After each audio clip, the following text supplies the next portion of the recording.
Hey, what's up? What's up? What's up? What's up? Good morning, good people. It's your girl KB. You know what I do and you know why I do it. Today is Tuesday, January 7th, and it is 2:23 in the AM. I turned on my phone at exactly 2:22 and I was like, angel numbers. But that's a different point. As I was turning on my phone, I caught a glimpse of my hair in the camera, and I guess today I have the right products. Every day is a struggle because my hair is super curly, and the majority of the curls is nothing but cowlicks. And I'm trying to do what you kids, notice I said you kids, uh, call woofing, or as me as an old head, waves. That's what I knew them as. And back in the day, the only thing that created waves was that Murray's uh, pomade. I'm gonna call it pomade and I'm gonna be nice, but it's basically wax. So I've tried a couple of different pomades, and my hair does not like pomade. It takes forever to get out. Okay, so but today, as you can see, I got the 360 happening, and it was achieved by aloe vera gel. How about that? Something healthy for my hair for a change. You didn't log on to hear about my hair. A couple of things happened this morning. I'm going to do the first ridiculous thing. As I was turning on my phone, a TikTok video popped up. Excuse me, not a TikTok, a Lemonade, which is TikTok, but I'll get into that in another video. But it popped up, and it said, Marshmallow Fluff and Dr. Pepper, ASMR. And I'm thinking, oh, okay, well, what kind of sounds? And doggone it, somebody actually videotaped themselves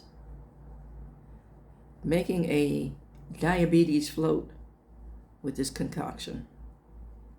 Yeah, I said diabetes float. As a diabetic, I'm looking at this madness and I'm like, I just know nobody has developed a taste for marshmallow fluff with nothing but pure sugar and gelatin, and Dr. Pepper, which is a brown soda, which is, I guess if you had to drink soda, that'd be the worst kind. Brown soda, that's nothing but sugar. So you have sugar on top of sugar. And I don't know if I've shared this, but one of the things that led to my diabetic coma, I shared I was out for 2 days, and it took a little bit to get all my faculties back. Thank God I didn't have a stroke, and thank God there was no kidney damage, but that's how I discovered I was diabetic. Anywho, one of the things that led to it was a bunch of people went out after work. Now, I was in the habit of hanging out back then, and everybody was drinking. I mean, drinking. And back in the day, my drink of choice was a beer. But everybody was really packing it in. I didn't want to drink, had no desire to drink. So I had basically a Shirley Temple, which for me was squirt soda, that's a grapefruit flavored soda, and a splash of grenadine. But I had several of those.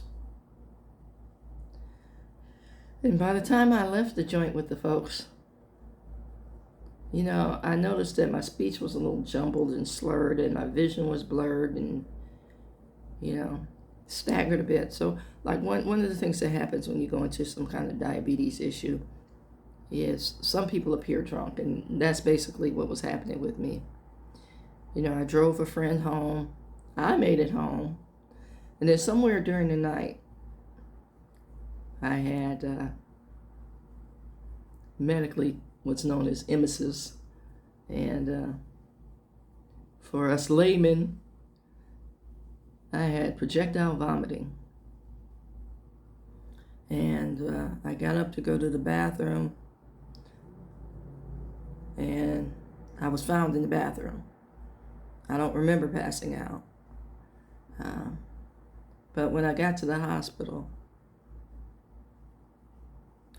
I was deemed diabetic, and my blood sugar was 1300. Now, normal range is 100 to maybe 150. Anything else is, you're in trouble. Something's going on. I was 1300. That's why I was out cold. And I guess that was my body's way of protecting itself. Thank God. Now, a couple of things that happened during that process is I knew I had an infection based on my symptoms. And my mother was an RN, y'all, so I know a little bit of medical information. Yeah, but based on my symptoms, I knew I had an infection. And I didn't want to be bothered with the doctor, so I got some antibiotics from a friend, which I know I shouldn't have done, but it is what it is. It's all said and done. That's several years ago. And during that time that the paramedics were in my house, they asked my housemate what medications I was taking, and they were looking around, and they found the bottle of antibiotics, and I was deemed a drug addict. One of the paramedics said that. And, in a very dismissive way, I was told. And my family got really super upset with that statement. And I'm looking back at it. Like I said, I know I shouldn't have asked for the antibiotics, but I did.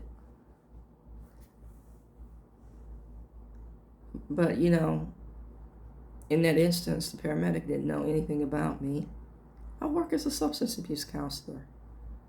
And why would I take a chance of losing my license over a substance? My license and my credibility.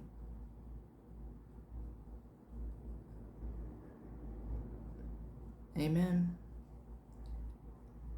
Yeah, that's my diabetes story, with that ASMR, with all that sugar. Second thing that happened was as I was driving into work, there's a lot of road construction on the main thoroughfare where, which I travel. And I did a U-turn to come back around to get on my section of the road, and I'm in the lane. It's not a designated turn lane, but I know everybody turns right from this particular lane, but it's not a designated turn lane. So you can go straight forward, or you can make that right turn. So I'm at the light, and I notice a flash of headlights behind me as I'm waiting at this light. I ignore it because I'm going straight ahead. Then I notice it again. Then it became rapid succession. Now, how long is a light? Are you that impatient to make this turn that you think you get to designate where I go based on you flashing your headlights?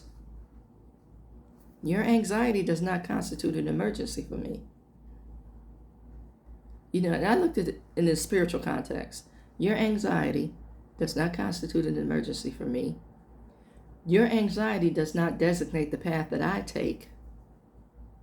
Your anxiety indicates that you're in a hurry to go nowhere because you're traveling on the road with traffic lights. I'm traveling on the road that's a straight shot. So, again, your anxiety is going to be off the Richter by the time you get to wherever you go. Well, I'm driving in ease and comfort. Think about that when you're in a hurry. to get what you want, when you want it, and how you want it. And how you think you get to dictate your desires to God. You get to tell God your desires, but you don't get to navigate the outcome. Amen. So, 2 quick lessons early in the morning. One about the, craptacular diet that we're engaging in. And the other about, rushing to get nowhere fast. Amen and amen.